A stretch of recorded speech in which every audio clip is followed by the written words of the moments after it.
මගේ නම ගයාන් ප්‍රගී. නම දෘශ්‍ය කලා ශිල්පියෙක් විදිහට වැඩ කරන්නේ. මගේ කන්සෙප්ට් එක වෙලා තියෙන්නේ පවතින සමාජීය තත්ත්වයන් චිත්‍රය තුළ යම්කිසි විග්‍රහයකට ලක් කිරීම. මම හිතනවා සාමාන්‍යයෙන් සෑම පුද්ගලයෙකුම සමාජයට යම්කිසි සේවයක් විය යුතුයි කියලා. මට ඒ සේවය නැත්නම් සේවය කියන්නේ මම ඒ වෙනුවෙන් මැදිහත් වීම මම හිතන්නේ සේවයක් කියලා මැදිහත් වීම කරන්නේ චිත්‍ර කලාවත් එක්ක නැත්නම් විෂුවල් ආර්ට් එක තමයි මම මේක කරන්නේ. සහ ඒ තියෙන දේවල් සම්බන්ධයෙන් තියෙන අදහස් සම්බන්ධයෙන් මම පෞද්ගලිකව මම ඒ සඳහා මගේ තියෙන මැදිහත් වීම නැත්නම් මම මේක කියවීම සහ මම මේක වටහා ගැනීම තුල මට අනන්‍ය වූ ආකාරයකින් චිත්‍රයක් හෝ මූර්තියක් වෙන්න පුළුවන් නැත්නම් ඉන්ස්ටලේෂන් ආර්ට් එකක් වෙන්න පුළුවන්. මම සමාජයත් එක්ක යම්කිසි ගනුදෙනුවක් ගොඩ නගන්න උත්සාහ කරනවා මගේ මේ මීඩියම් එක හරහා.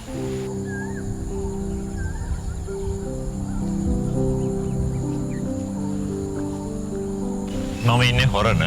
ඒක තවමත් ගමක තියෙන ඒ ආකර්ෂණය නැත්නම් ඒ දේවල් ටික ටික අඩු වෙච්ච නමුත් ගමක් කියනක සහ මම චිත්‍ර කරන කියන්නේ ලංකාව විතර නෑ හැමතැනම ප්‍රධාන නගරත් එක්ක තමයි සම්බන්ධ වෙලා ජීවත් වෙන්න උත්සාහ කරන නාගරිකව. නමුත් මගේ ආසාව තිබ්බේ මම ඊටාම සරල විදියට ජීවත් වෙන්නේ. ඊටාමත් සරල.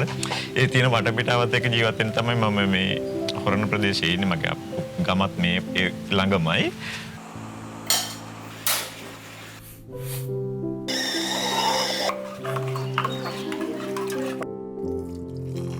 සාමාන්‍ය වෙන තත්ත්වය තමයි පැය 2ක් විතර වැඩ කරලා පැය 3ක් විතර නිකන් ඉන්න එක. නමුත් අපි සාමාන්‍ය ප්‍රදර්ශනයක සම්බන්ධ වෙලා ඉන්න නැත්නම් අපි ඒකට සූදානම් වෙමින් ඉන්නවා නම් එතකොට ඊට වැඩි කාලයක් වැය කරනවා. මගේ දැනට පවතින එක්සිබිෂන් එකේ තත්ත්වය ඒකට වැඩ කරපු විදිය කිව්වොත් එහෙම උදේ අපි 7:00ට පටන් අරගෙන සාමාන්‍යයෙන් රාත්‍රී 2 විතර වෙනකන් එක දිගට සති 5ක්ම වැඩ කරා. හැබැයි මම හරිම ආසයි. කියන්නේ ඒක අලුත් එක්ස්පීරියන්ස් එකක් වුණා. නැත්නම් මම සාමාන්‍යයෙන් කරන්නේ වැඩ කරනවා. ඊට වැඩි වෙලාවක් චිත්‍ර දිහා බලාගෙන ඉන්න එක තමයි කරේ දිගටම. නමුත් මේ පාරේ ඒක සම්පූර්ණ වෙනස් වුණා. මම සාමාන්‍යයෙන් වැඩ කරේ එක කැන්වස් එකක් ඉවර වුණාට පස්සේ ඊළඟ කැන්වස් එක පටන් ගන්න. නැත්නම් ඒ කැන්වස් එකේ 75% විතර ගියාට පස්සේ තමයි අලුත් එකකට අත ගන්න. නමුත් මේ පාර මම කරේ කැන්වස් කීපයක්. කැන්වස් 4ක් විතර එකපාර පටන් ගත්තා. පටන් අරගෙන එක කැන්වස් එකක් වැඩ කරලා ඒක අමාරු වේගෙන යනකොට නැත්නම් ආසාව අඩු වේගෙන යනකොට ඒක හක් කරලා ආසම ඊළඟ කැන්වස් එක පටන් ගන්නවා.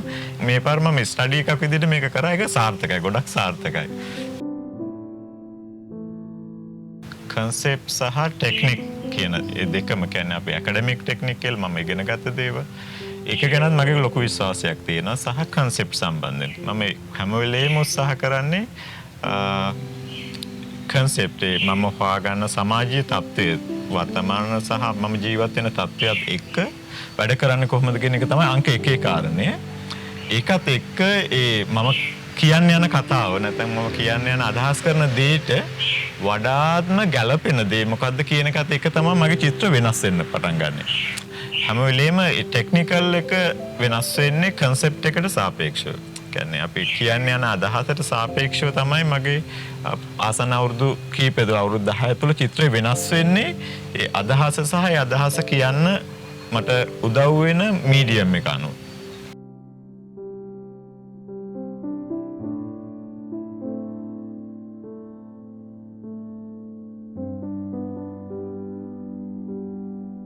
අසාධාරණයක් වෙච්ච තැනකට මැදිහත් වෙන්න අවශ්‍ය සිවිල් ක්‍රියාකාරී පුද්ගලයෙක් විදිහටද නැත්නම් එතන මේ ඒක ක්‍රියාකාරීව මැදිහත් මම ක්‍රියාකාරීව මැදිහත් වෙනවා. මම මැදිහත් වෙන්නේ මගේ මාධ්‍ය තුල.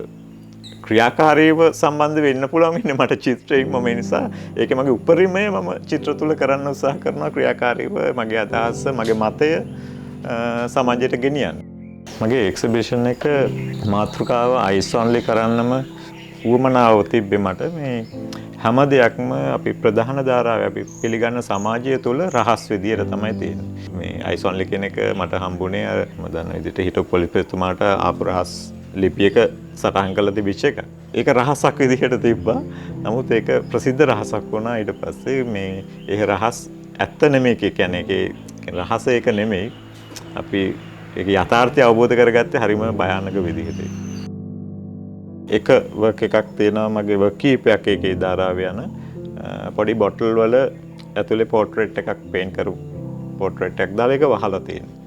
ඒකේ අදහස උනේ ගෙවල් වලට නැත්තම් තැන් වලට අරක් ගත්ත බහිරවයෝ කියලා જાතියක් වගේ. එහෙම අදහසක් දෙන ඒගොල්ලෝ ඒ ගෙවල් වල ඉන්න අයට මේ හොඳ දේවල් නෙමෙයි කරන්නේ. ඒගොල්ලෝ අපහසුතාවයටපත් වෙන දේවල්, ඒගොල්ලන්ට කරදර කරන ඒවා. කියන්නේ ඒක ඇහිලා මේ අපි තියෙන අදහසක් විතරයි ඒක ඇත්ත එකක් නෙමෙයි. මට එන්නේ ඒක තමයි ආවේ මේ වර්ක් එකට. දැන් සාමාන්‍ය බලය සම්බන්ධයෙන් මේක කරද්දී කරදර කරන කට්ටිය ඉන්නවා සමාජයේ. සමහරට මීඩියා වල කට්ටිය වෙන්න පුළුවන්. ඊට පස්සේ විරුද්ධ දේශපාලන මත දරන අය වෙන්න පුළුවන්. කවුරු හෝ සාපේක්ෂව විරුද්ධ. අර අපි කලින් කතා කරපු ඒ බහිරවයෝ කියන කට්ටිය කරන්නේ අපේ අර කට්ටඩි කියලා જાතියක් ඉන්නවා. ඒගොල්ලෝ ඇවිල්ලා ගෙදර තොইলයක් නටලා ඒගොල්ලෝ එයාව අල්ලනවා කියලා නූලක ගැට ගහලා අර බෝතලයකට දාලා මූඩියක් වහලා දාලා කොත් ගඟකට මූදකට ගෙනියලා දාලා අතුරුදහන් කරනවා. දැන් මම මෙතෙන්දී කරන්නේ අර බලය කේන්ද්‍රගත වෙද්දී ඒගොල්ලන්ට විරුද්ධ මත දරන නැත්නම් ඒගොල්ලන්ට කරදරයක් වෙන කට්ටිය. අර බහිරවයෝ වගේ කියන්නේ ඒගොල්ලෝ බහිර වෙනුවෙන් ඇත්තටම ඒගොල්ලෝ සමාජ වෙනුවෙන් ක්‍රියාකාරී වෙනුවෙන් වඩා හොඳ සමාජයක් නේ. ඒගොල්ලන්ට විරුද්ධ වෙන එකක් නෙමෙයි ඒගොල්ලෝ කරන්නේ ඇත්තටම. ඒගොල්ලන්වත් අර විදිහට කියන්නේ ඒක අපි මේ 70 ගණන් වල ඉඳලම වෙන වැඩක් මේක. අර වගේ ඒගොල්ලෝ නැති වෙන අතුරුදහන් වෙනවා. මම කියන්නේ ඒගොල්ලෝ සීමා කරනවා. ඒ වගේ අදහසක් තමයි මේ මම මේ බොටල් එක ඇතුළේ පෝට්‍රේට් එකක් දානවා. ඒකෙන් හදලා තියෙන පුටුවක්. ඒවා කරන්නේ අර තමන්ගේ බලය කේන්ද්‍රගත වෙන දේවල් රැක ගැනීම සඳහා තමයි ඒ වර්ක් එකේ මම අදහස් කරන්නේ ඒක. අර බ්ලාස්ට් එකෙන් පස්සේ චර්ච් එක මම මගේ එක වර්ක් එකකට ගත්ත චර්ච් එකෙන් එක ඩිරෙක්ට් පේන්නේ නැහැ සීමා කරලා තියෙන්නේ.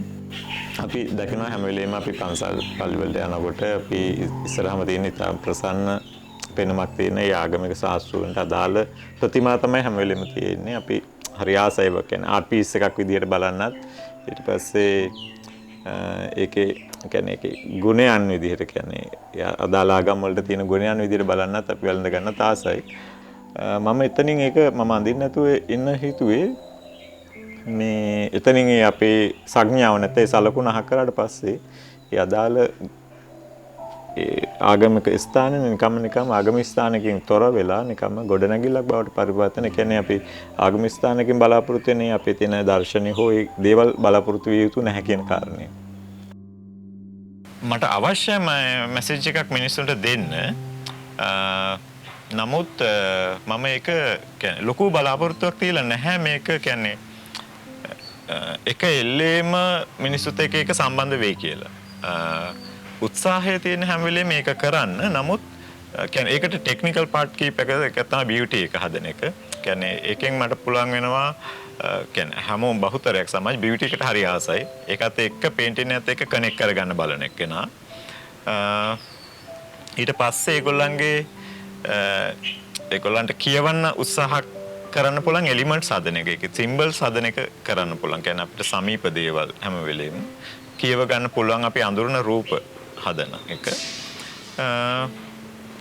නමුත් මගේ 100% බලාපොරොත්තුවක් නැහැ මේකේ මට කියන්නේ විප්ලවීය දෙයක් කරන්න පුළුවන් කියන එකේ බලාපොරොත්තුවක් නැහැ. හැබැයි ඉතිහාසයට මේක එකතු කරලා තියන්න පුළුවන් කියන එක පිළිබඳ ලොකු බලාපොරොත්තුවක් තියෙනවා. මම හිතන්නේ ඒක අවශ්‍යයි ඉතිහාසයට මේක එකතු කරලා තියන්න එතනින් කියවන්න හරි පුළුවන් වෙන්න සමාජයට මේක. මගේ දැන් තියෙන ප්‍රදර්ශනය සඳහා තියෙන ප්‍රතිචාර ඉතාමත්ම හොඳයි.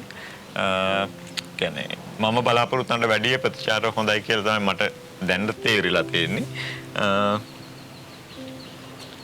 විශේෂයෙන් චිත්‍ර එකතු කරන පිරිස සහ චිත්‍ර නැරඹීමට එන රසිකයන් දැන් තියෙන වර්තමාන තත්ත්වයට එක්ක තිබිච්ච තත්ත්වය තුල වුණත් ඉතා ධනාත්මක ආකල්පයකට කියන්නේ හිතන්න පුළුවන් තත්ත්වයකට ඒ තිබිච්ච කමෙන්ට්ස් ගොඩක් හොඳයි.